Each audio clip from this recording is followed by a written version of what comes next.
Oke, bismillahirrahmanirrahim. Balik lagi dengan saya, Kak Daniar. Kali ini kita akan membahas mengenai jaringan epitel.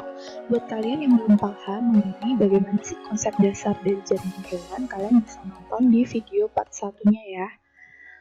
Nah, sebelumnya jangan lupa subscribe, bunyikan loncengnya, dan juga like ya. Terima kasih. Oke, langsung aja.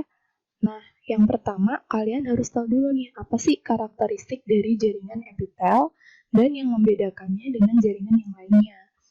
Nah, yang pertama yaitu dia ini tersusun sangat rapat. Nah, karena fungsi dari jaringan epitel, kita tahu ada 3 ya fungsi utama dari jaringan epitel, yaitu untuk proteksi atau perlindungan, kemudian sekresi atau pengeluaran zat metabolisme yang dibutuhkan oleh tubuh, dan yang ketiga adalah untuk absorpsi atau penyerapan. Nah, karena fungsi utamanya salah satunya untuk proteksi, maka sel-sel penyusun jaringan epitel harus disusun sangat rapat gitu. Jadi, susunannya ini sangat rapat gitu, karena fungsi untuk perlindungan. Kemudian yang kedua, yaitu lapisan selnya itu selalu menghadap ke permukaan, baik itu permukaan ke arah luar maupun ke arah dalam dari rongga tubuh kita ya. Kemudian yang ketiga, nah jaringan epitelium ini terdiri dari 2 komponen, yaitu lapisan sel atas dan juga lapisan bawah yang disebut sebagai membran basalis atau lamina basalis. Nah, jadi lamina basalis ini dia memisahkan epitel dari jaringan ikat di bawahnya dan juga dari pembuluh darah dan juga jaringan saraf. Jadi di epitel itu kan udah nggak ada ya yang namanya pembuluh darah dan juga saraf gitu. Nah, pembatasnya adalah membran basal ini. Kemudian, nah ini ya dia avaskuler atau tanpa pembuluh darah. Kemudian daya regenerasinya itu tinggi. Apa itu daya regenerasi? Daya regenerasi itu adalah waktu yang dibutuhkan untuk dia mitosis atau waktu yang dibutuhkan untuk reproduksi sel. Untuk memperbaiki diri, itulah yang disebut sebagai daya regenerasi. Nah, daya regenerasinya itu tinggi karena waktu yang dibutuhkan untuk regenerasinya itu cepat. Oke, next. Nah, kemudian ini adalah struktur ya dari jaringan epitel. Nah, yang diambil ini adalah epitel silindris selapis gitu ya. Nah, jadi dia punya mikrofilia di atasnya di sini. Kemudian dia di sini bentuknya kolumnar atau silindris. Nah, di yang warna pink ini adalah membran basalisnya. Nah, ini membran basalis, kemudian ini adalah jaringan ikat. Jadi, antara lapisan atas atau jaringan epitel itu sendiri dengan jaringan ikat itu dibatasi dengan membran basalis gitu. Jadi di sini di jaringan ikat ini masih ada nih, sebenarnya masih ada yang namanya jaringan saraf dan juga pembuluh darah. Tapi kalau udah di jaringan epitel, di sini udah nggak ada tuh yang namanya saraf dan juga pembuluh darah. Oke. Nah, jaringan epitel berdasarkan letaknya itu kita bisa golongkan menjadi 3, yaitu pertama epitelium. Nah, dia ini melapisi permukaan tubuh kita.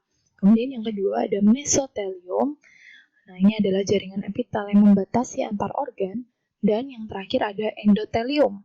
Dia adalah jaringan epitel yang membatasi organ dengan rongga dalam tubuh gitu. Jadi ada 3, epitelium, mesotelium, dan endotelium. Jadi yang terluar sampai yang ke terdalam. Lanjut. Nah, kemudian pembagian jaringan epitel itu ada macam-macam nih. Jadi yang pertama ini berdasarkan jumlah lapisan sel penyusunnya. Nah, berdasarkan jumlah lapisan sel penyusunnya, ini ada 2, ada yang selapis dan ada yang berlapis.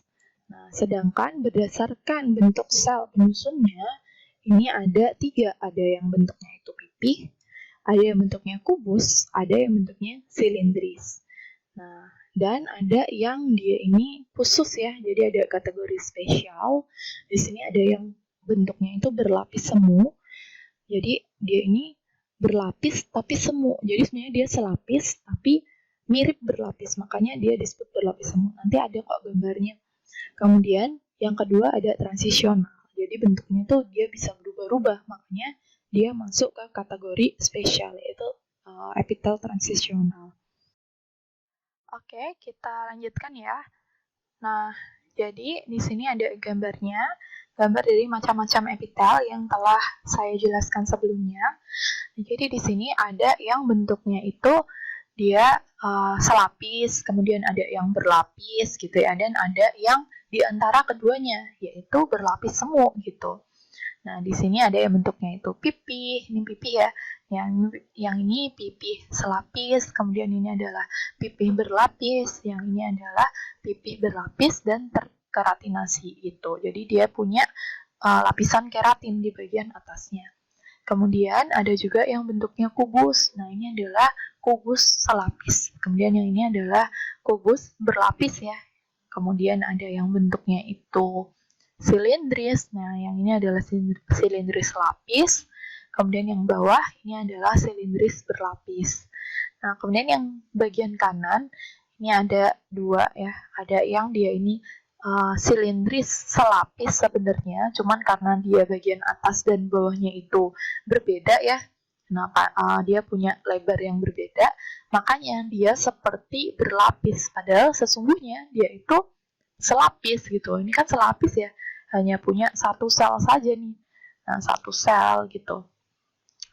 Bukan banyak sel, ke bawahnya ini nggak banyak sel, hanya satu sel, cuman karena bagian atas dan bawahnya berbeda, dia seperti berlapis. Makanya disebut epitel silindris berlapis semu gitu.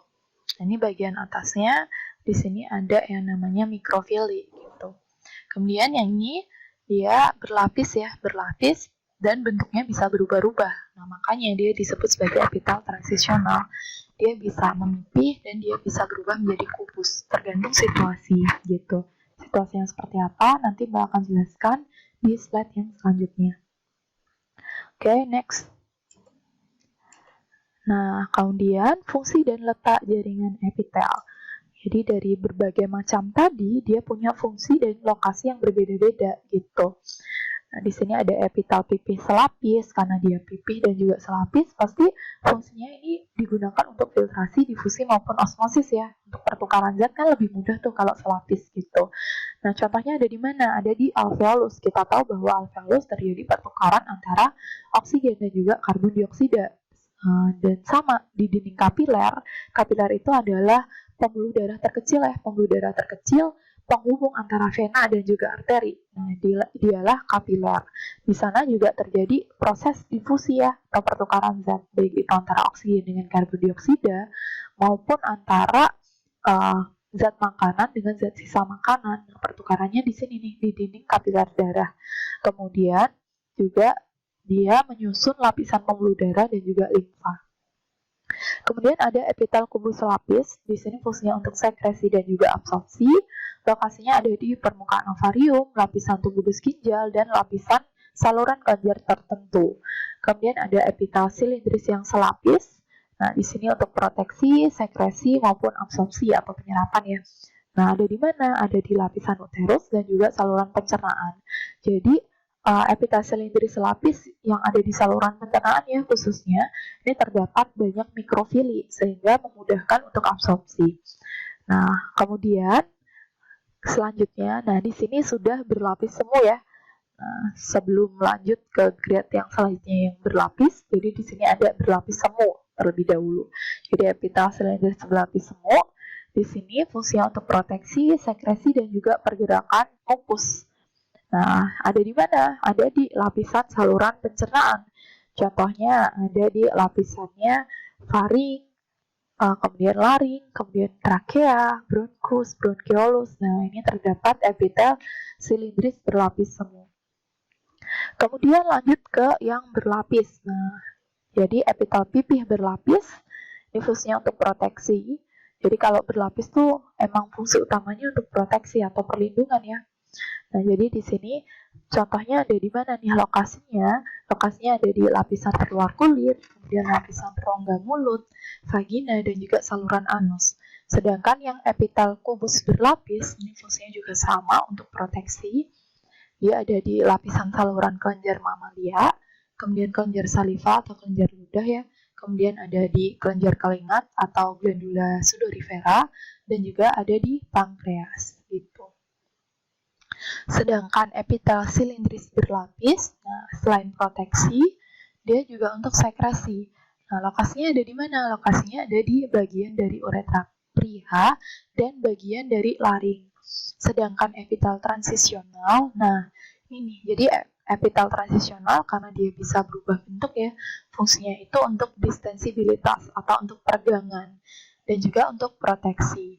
Nah, dia lokasinya ada di mana? Ada di lapisan dalam kandung kemih, lapisan ureter dan juga uretra. Jadi saluran ini ya, saluran keluarnya urin ini terdapat epitel transisional gitu. Kenapa kok gitu? Jadi struktur itu kaitannya pasti dengan fungsi gitu. Karena dia fungsinya untuk saluran keluarnya anus, maka perlu distensibilitas atau peregangan di sini. Jadi ketika di dalam rongga saluran itu banyak terkandung urin, maka epitelnya itu otomatis akan memipih supaya rongganya itu menjadi luas gitu. Sedangkan kebalikannya ketika di dalam rongga dari urin itu tidak terdapat urin atau sedikit urin, maka epitel ini akan berubah bentuk menjadi kubus gitu. Karena dia bisa berubah ya, memipih, kemudian jadi kubus lagi, memipih lagi. Makanya dia disebut sebagai epitel transisional gitu. Sedangkan yang terakhir ini ada epitel kelenjar. Nah, fungsinya jelas ya, kalau epitel kelenjar pasti untuk sekresi gitu.